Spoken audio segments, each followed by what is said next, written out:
What's going on, journalists and elite members? So for the next 4 weeks, this day number 1 routine is going to be the routine that you're following. Same repetitions, same amount of sets. Now remember guys, of course this is designed for beginners, but if you're a little bit more advanced and you want to do this routine as well, you could increase the repetitions or the amount of sets, or you can just go ahead and put on some additional resistance. This structure of this program can be used for any level. Of course, it's just based on the variations, the amount of resistance, and the amount of sets. So number 1, as a beginner, the goal here is to be able to do every set unbroken. That's the goal. So the goal is, like, for example, set number 1, if it's 10 push-ups, you want to be able to do 10 push-ups. If it's 3 sets, you want to be able to do that 3 times. Now, for example, if you can't do 10 push-ups on the floor, increase the height. So you would go up on a bench, go up on a bar, something that your upper body is elevated, so you're not pushing as much resistance. So that's some things to keep in mind. Make sure this is day number 1. Make sure you take those pictures before you start the program, and of course go through the prerequisites that are shown on that program. So once again, the program is in the description. If you didn't get a chance to get it, download it, follow it. Guys, I know, like I said, guys and girls, because there's going to be both guys and girls in here. So if I say guys, you know I'm talking about both guys and gals, both of y'all. It's very important that you remain consistent. There will be a video on consistency somewhere here. Either by the time I post this, I'll go ahead and just put the link in the description. Go ahead and check that out. It is very important that you remain consistent. It is going to be hard. It's going to get more challenging, but if you want to see the results, it's guaranteed once you follow. So there are some diet stuff. Once again, this is a free program, so I can't provide as much support to every single person who uses the program, but it's very easy to understand. I have all the videos for you to follow along. If you do have some questions, of course, you can shoot me an email, and my goal here is to get you guys results on this program. All you have to do is follow my instruction, and you're guaranteed to get it. So let's get into the routine. Make sure you like, share, and subscribe. Share the video with one friend. Invite one friend to this series and get it started. Keep each other accountable. It makes it a lot easier to stick to it. I'll see you guys in the next part of this video. Now, if you have yet to complete this registration form, go ahead and click on that. Go ahead and fill out all this information here. This is super important that you fill that out before beginning this actual program. So go ahead and fill that out. Then go ahead and head back to the program and continue reading the prerequisites and get things started. Make sure you do not continue until you fill out that form.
All right, so this is the first exercise that we will be performing. This is the push-up. So if you cannot perform this standard push-up, you see the modification up here in the left-hand corner. Go ahead and do that. And if you can do this, and it's too easy for you, go ahead and increase the repetitions only by a few. You know, it could be 15 or 20 reps if 10 is too easy. This structure can be used for any level, but in this specific series, this is for beginners. So stick to this rep range. This is optimal for beginners, even sometimes a little bit less. Take a 60-second rest, or if you need a little bit more time, but try to stick to that 60-second rest as a beginner in between. So for the sake of time, I'm not doing 60-second full 60-second count out in the video, but if you have to pause it and take your 60 seconds, if you're following along, go ahead and do that. Have your timer on your phone or whatever it is so you can count that 60 seconds. So look at the different angles here, and as you see, keeping a nice straight line from the head right down to the ankles, letting the whole body drop down to the ground. I do have tutorials where I teach you exactly the form of performing these basic exercises. So if you don't understand how to do any of that stuff at all, I would recommend going and look at that even before actually performing this. So once again, look at the joint angle. Look at how my elbows aren't flaring out, or my shoulders. There's not a ton of tension on the shoulders. My arms are nice and sharp, elbows pointing slightly backwards. That is how you would perform the push-up. So that is the first exercise there. Then we're moving into inverted rows. So inverted rows, as you know, the closer your back is to the ground, the more difficult it will be. This is generally a safe distance for a beginner, but if this is too difficult, I'll show you towards the end how to perform it to make it a little bit easier. So this is, once again, what we call inverted rows. For every exercise we're doing, roughly 60-second rest. That is what you're following for your rest period. If you need a little bit more time, go ahead and do that. It's not a problem. The whole goal here is to make sure that you do not compromise form. We're actually trying to pay attention to engaging the muscles that we're actually working. As you see, your Irv is shaking off there. Take your time, rest. 60 seconds minimum. So as a beginner, 60 seconds. Don't try and rush back into it and then compromise form. So now I'm showing you, you can walk up a little bit further if that makes it easier for you. You can be on the balls of your feet, not the balls, sorry. You could be on your heels, or if you want to put your foot flat, whatever makes it more comfortable, just maintain that straight line. Don't drop the hips down towards the floor. Don't push your glutes. Don't fire them too much where you're overarching. You want to make sure you have a nice, good straight line coming from the head right down to the ankles. That is the goal there. So 60 seconds, take your time, breathe. Breathing is major key. I talk about these in different videos, so I'll link all the videos to these key principles of calisthenics in the description below, so you can learn about that. I would recommend going through that stuff first, even before actually going through this beginner series. So right back into it, once again, taking your time with the repetitions. The goal here is actually developing body control. You will experience hypertrophy and endurance, but the main thing here is making sure we're developing that psychomotor skill before increasing resistance and repetitions and total volume. So after this next set, I'm going to show you a modification that you can perform. If, once again, keep in mind, like I said earlier, the closer your back is to the ground, the more challenging that this movement will be. So if you're a complete beginner, once again, this series is designed for showing you, showing complete beginners how to progress through, these bodyweight exercises. So, excuse me, the key here will be to raise your back further from the ground. So what you do is walk up like that. As you see, I walk up, just shaking it off real quick. Walk up higher. My back isn't as low to the ground and my knees are slightly bent.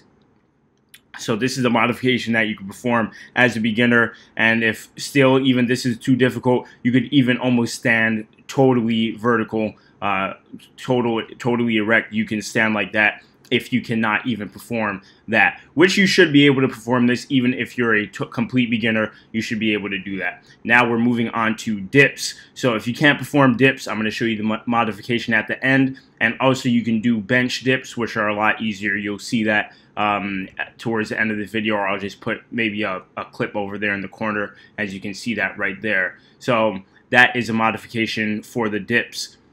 everything is nice and controlled. That is the way we're going to be moving through this entire series, is nice and controlled, not rushing through anything, taking the rest period and actually utilizing it. Even if you're like, I could go back right now, at least utilize the full rest period that is shown in the designated rest period for this program. So as you see, if you're following in the which you definitely should be following in the written program, you should see over in the corner where it says rest time or rest period.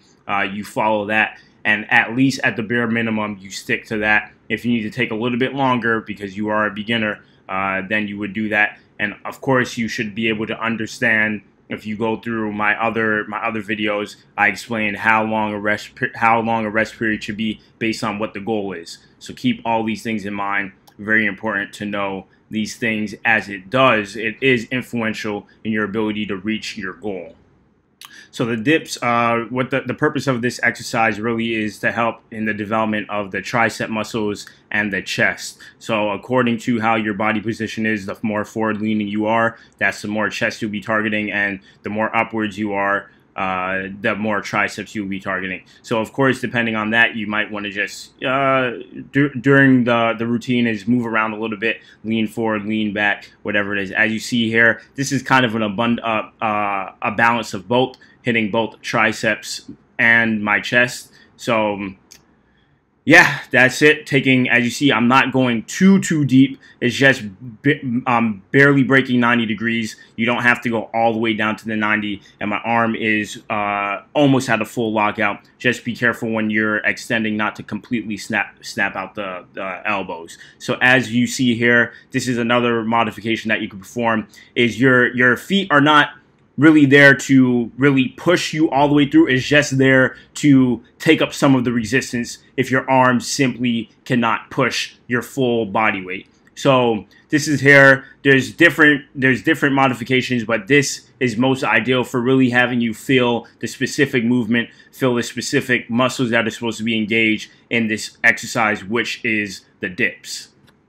So in case you haven't noticed, this is a full body routine today. So we are now on to the legs. So the actual breakdown of how to perform a proper squat is beyond the scope of this specific video, but just a few things to keep in mind.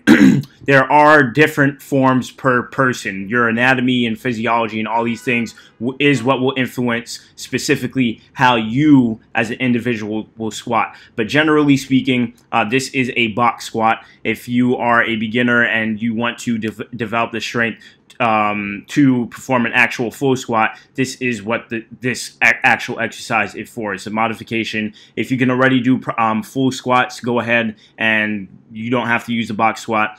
The box squat is also useful for doing explosive stuff, which you will see in future videos in developing the type 2 muscle fibers and explosiveness of the legs. So once again, the actual full breakdown of how to perform a squat is beyond the scope of this specific video, but just keep in mind that people tend to say, oh, don't let your knees go back past your toes and all these things. That is not the golden rule of performing a squat. Just keep those things in mind. Just follow how you see it here.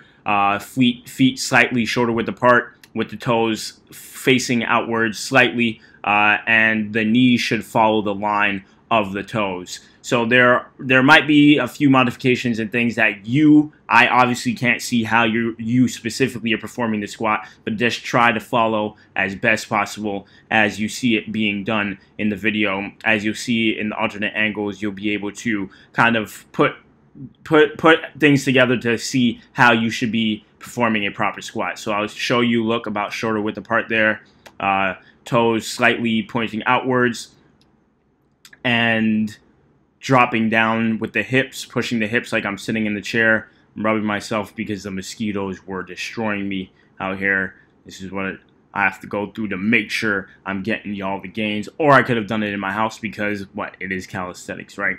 So just keep all these things in mind. We're going for proper form. That is the goal of these exercises, proper form. We're not compromising form. We're making sure we're engaging the muscles we intend to engage, and make sure we're getting ultimate gains, the optimal gains for this workout and for the entire series at that. So as I mentioned before, your perfect squat will be determined by your anatomy, physiology, and the only way to know that for sure is to have a professional actually assess your form. But that is not for this video. Find a professional, have them help you out. So once again, here we're making sure we are doing structural balance. So we're doing now hip dominant, and these are called hip thrusts or glute bridges, whatever you want to call them. I believe I call them hip thrusts in the program, so you'll follow them as such. So as you see, we're targeting the glutes and hamstrings with this exercise here. Everything nice and controlled. Every movement is nice and controlled. Technically, you're actually not supposed to rest your hips on the ground, but as a beginner, we're taking our time, just trying to focus on doing proper form, full range of motion. So that's the reason why I'm doing that here. But as you progress, just be mindful of the position of your butt and don't let it just rest on the floor. Keep the tension there all the way through. So you see I'm here on my heels, pushing through the heels.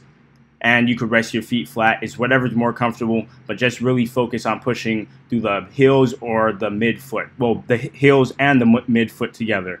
And that is how you would execute the proper form for this. So you're really targeting those glutes and hamstrings. So it's very important to ensure that you're targeting the hamstrings and the glutes, because overactive quads will lead to knee problems, and we don't want those for sure. So moving on now to the last portion of this workout, this exercise for today is, of course, the core. So as you see here, we're doing lateral movement. So this is targeting the rectus abdominis. We'll talk about the actual names of these muscles in a future video, but all for now, just know that the lateral movement, moving up and down just like this, this is like an elevated crunch. I showed you this in the first video, so there are the modifications that you can follow there. I'll show you just a slight one here at the end, but if you don't have enough strength to even keep your feet off the ground, don't worry about that. There are modifications. You can do it unilaterally, which is using one leg at a time, or you can raise your legs and rest them on the ground after each repetition, which I will show you towards the end of this video here. So this is a total complete body workout. We will be including more of the posterior, like lower back exercises in the next few workouts coming here, like good mornings and deadlifts and things like that. But as for now, we are good with this. This is a general full body, as you see here is a unilateral general full body exercise where we're targeting really doing all the movements: push, pull, horizontal push, horizontal pull, vertical push, vertical pull, hip dominant, knee dominant, lateral, rotational. Those are the general movements that we did cover in this exercise, in this program today. So stay tuned. I'm going to show you guys now the cool down, which you would have followed in the first day introduction to this program. So it's going to be the same all the way through. These are good cool downs, good warm-ups like you saw at the beginning. Go ahead and follow this through. If you don't want to watch the whole thing and you want to do your own cool down, totally fine, but don't skip the end of the video, which I will put a timestamp. By the way, there will be a timestamp for every exercise in the comment section below, so all you have to do is click it and you can jump around if you don't want to kind of stick through the warm-up and the cool down and things like that. So that is it for now. If, like I said, don't skip the end of the video, the outro. So go through the cool down. I'm going to put some music over here because I did explain how to do the cool down in the beginning of this program, the beginning of this series. So you can always go back to that video if you want to know exactly what you're doing, what each stretch is doing, and the purpose of it.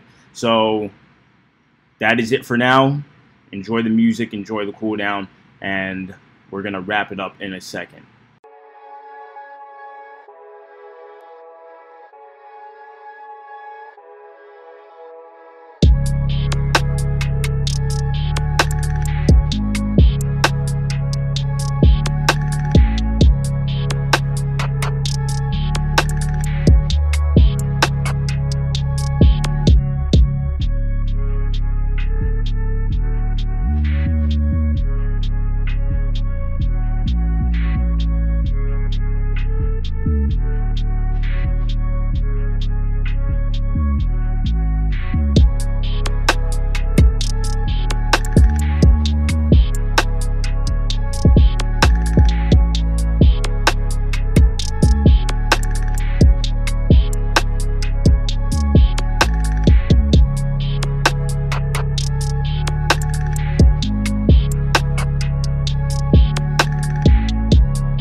and you are done with the routine for today. So remember, guys, like I said, guys and gals, day number one is going to be this day number one is going to be used for the next 4 weeks on this program. This is a total of an 8-week program. So for the next 4 weeks, you will refer back to this video. That is why it's important that you download the program and you follow it. You're able to click the link, and it will bring you to this video when it's day number one, and so forth, so on. So make sure, once again, that you document your progress on day number one. You're like, man, I wasn't able to, for the first set of push-ups, I wasn't even able to do 5 push-ups on the floor. Document that, write that down. You want to be able to gauge your progress as you're moving along throughout this series, this program. So make sure that you document that stuff. I should have said that at the beginning, but keep that in mind for the next few weeks. Document your current progress during the routine. So even if it says do 10 push-ups and you're only able to do 3, document that. And of course, if you're on the floor and you can't do 3 on the floor, like I said at the beginning, elevate your upper body, find modification. Same thing for the squats. If you can't do freestanding squats, then of course do a box squat or things like that. And if it comes to it and you do have the appropriate equipment needed to help make these exercises a little bit easier for the modifications, of course you could use that as well. So keep all these things in mind. Day number 2 is tomorrow. So keep these things in mind. Once again, if you're too sore and you're like, I can't do it, don't worry about it. Take a little bit of rest and then go ahead and do day number 2, but don't take too much time in between. There are designated rest days on this program, so keep that in mind. Make sure, if you did not take the pictures, if you did not document your baseline for this program, go ahead and do that stuff. You could definitely go ahead and check your weight if you have the ability to check your body fat and, you know, body composition, other body composition measurements. Go ahead, you can definitely do that, and it's important that you pay attention to your diet as well. So those are things that we will be discussing as we're moving throughout this program, just to educate you and teach you about calisthenics and about being overall healthy and fit. That is a goal, ultimately, is to help everyone become healthy, fit, and well. So thanks for watching. See you in day number 2. Stay consistent, day number 1. Share this with a friend if you haven't already. I'll see you guys and gals in the next video. 3, 2, 1, go.